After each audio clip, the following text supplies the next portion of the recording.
Welcome to the Properties to Profit podcast. I'm Michael, your host. Excited to share with you my journey from a six-figure job to building a successful real estate business. Each episode will explore various aspects of real estate investing, from wholesaling and flipping to managing rentals. I'll share the lessons and insights I've gained, aiming to help you avoid mistakes and achieve your financial goals. Expect guest experts, valuable tips, and practical advice to guide you on your own real estate journey. Thank you for tuning in. If you find any value in this podcast, please subscribe, share, and follow me on social media. Let's turn properties into profits together. Hey guys, welcome back to Properties to Profits. I want to take a step back and talk about suicide. Unfortunately, I had a friend recently take his life, and this individual had kids, a partner in life, and he's probably like 6 or 7 people that have taken their life around me in the last year. If I take it back the last 2 or 3 years, I could probably think of over a dozen, and take it back all the way to high school, I could think of probably another dozen. And as someone who has struggled with the thoughts of suicide and attempted it officially once and 2 other times close that I wouldn't have been here, I wanted to kind of share my perspective and how I handle those negative thoughts and how I overcome them, and why ultimately I'm still here today, and hope that it gives someone else a light and a framework to keep going when times are rough. I think we're seeing an uptick in those things right now just because there's a lot going on in the world. There's more layoffs. Money is not going as far as it used to. There's a lot of turmoil in the world with tariffs, with jobs. I mean, I think October of 25 was the largest layoffs that we've seen in over like 15 years. And so, like, if you're under 40, you probably never seen anything like this. And even the 40-year-olds, they probably were in their 1920. I mean, 2008, you got to think if you're 40 in 2008, 25, you would have been like 22, 23, right? And so, like, that's really not that big of a deal if things go rough when you're 22, 23. And so I think for most people to be affected by the 2008 crash, you had to be 45 plus, arguably. And so I guess why I bring all this up is, like, most of us haven't been through tough times in the grand scheme of things. Things have always been up to the right for most of us, which is why I think we're seeing an uptick in it, right? And so for me, suicide has the first time I tried to attempt suicide was when I was 17, and I started doing harming myself when I was 13 years old, having negative thoughts. And there's a whole bunch of reasons for those things. Uh, I just was lack of something in my life, and you could replace it with whatever it was. And at that time, and it happened all the way up until like 2018 when I really started to really fix the issue. And I guess it happened again in 2022 and 23, but I had good frameworks around it that never led to anything serious at that point because I knew how to handle it. And so that's what I really want to touch on is I feel like most of us go through life and put these goals on us. I think I recently heard that if you interview high school seniors, I think some 50% of males say they're going to be millionaires at 25, which the odds of that are less than 1 in 100,000, right? So let that sink in. It's like 0.001% will be a millionaire by 25. So that isn't likely. And so what I'm sharing with you is all of the thoughts that we have in these goals. All they are just these outlandish goals that we put all this pressure on ourselves. And a lot of times we just need to adjust the frameworks of how long we give ourselves to hit those goals, because the ultimate loss isn't failing. The only loss in life is when you die. That is it. Because if you fail, if you lose it all, you can keep going. Most people who have lost it all have come back bigger. And that's what we've got to realize.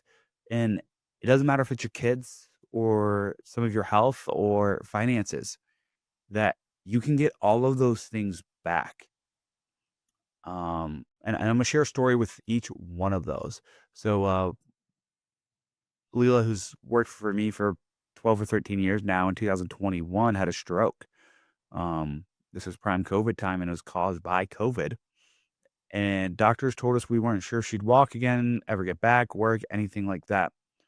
Well, I had this belief that as long as she didn't quit and as long as she believed she'd do it, she'd get back to where she was.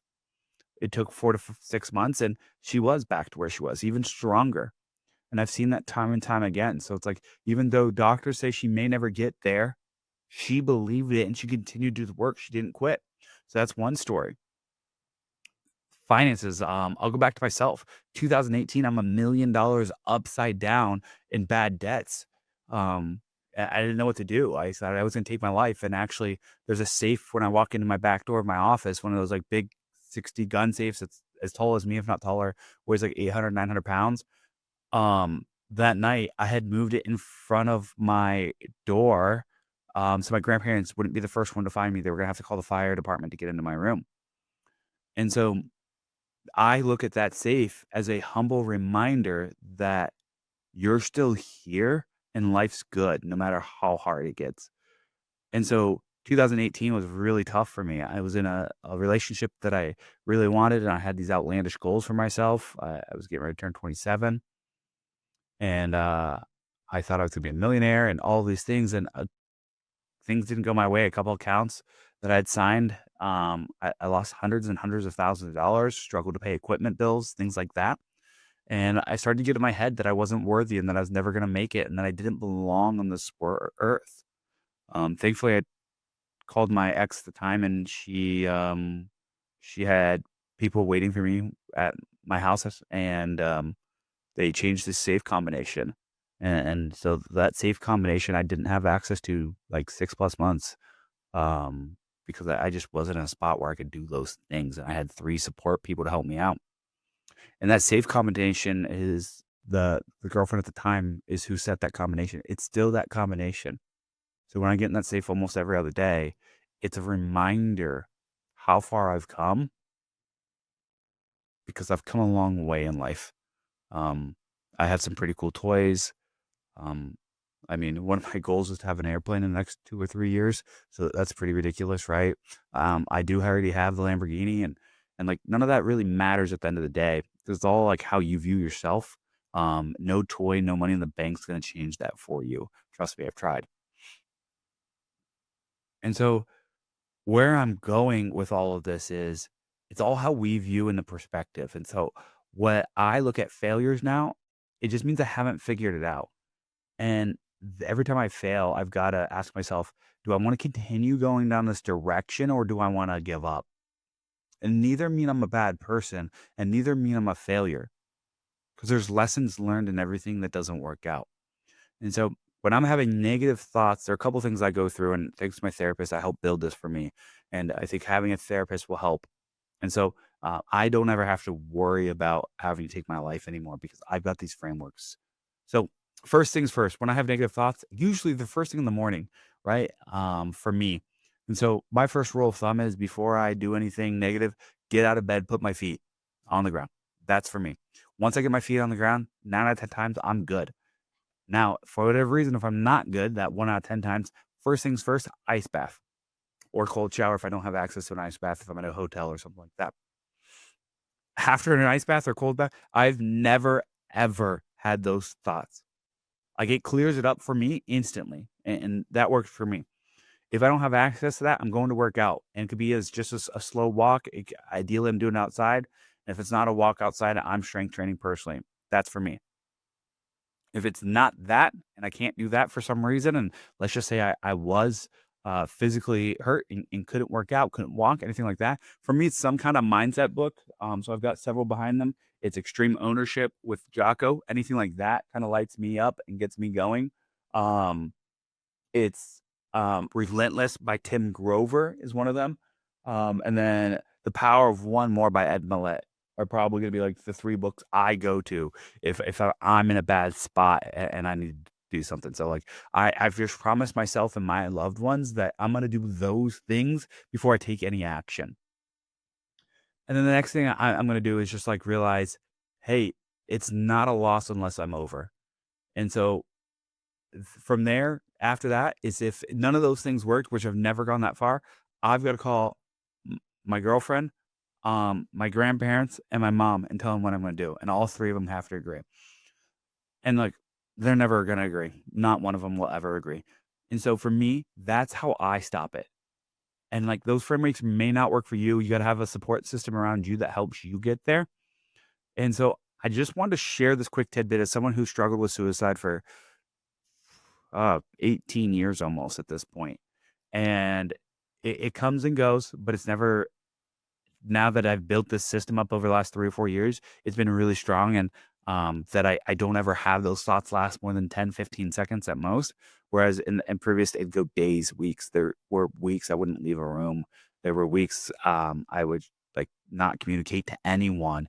I'd run and just run, and I didn't know how to handle those thoughts or those emotions that I was dealing with, and so just learning that those emotions are gonna come in, but you don't have to take any action on those emotions. You're not a bad person for taking an action, um, or for having an emotion. And so, like, the easiest thought, if you're on a diet, you're gonna think about ice cream, but you're not cheating on your diet unless you go eat the ice cream. So you could just tell yourself, "Up, I don't want that ice cream," and move on from it. It's the same thing as someone who's going through a mental health crisis. You have to realize that your thoughts don't mean you have to follow through with those things. You can change the thoughts and change the story. Now, I realize it's not easy. I realize that it was extremely difficult. As someone who's been through it, it took me months to figure this out at one point in 2018. And in high school, it took me several weeks too. Um, but I never figured out the real frameworks until recently.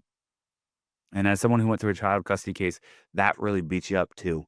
But I had these frameworks in place so that nothing happened, and I'm here to really support my daughter.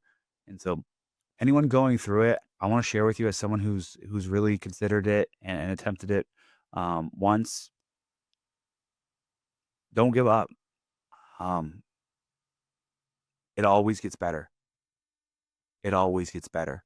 Maybe not on our time frame. Maybe not on our time frame. Maybe it takes a lot longer than we ever thought it was going to. And I agree, that's probably not fair. But there's something there that the world's trying to teach you. And if you can grasp at that and learn the lesson, you'll be able to inspire and help the next person, whatever they're going through.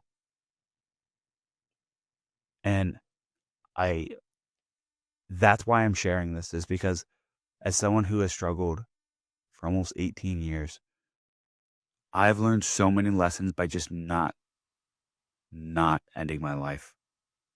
I've realized how many people care for me and love me and how much of an impact I can make on this world. And I want you to realize, if you're going through this, you're meant to make an impact on this world. You're going to inspire someone someday. And I want you to keep going, no matter how hard it gets, because it always gets better every single time. I've never talked to anyone who has had suicide thoughts who said it didn't get better in enough time.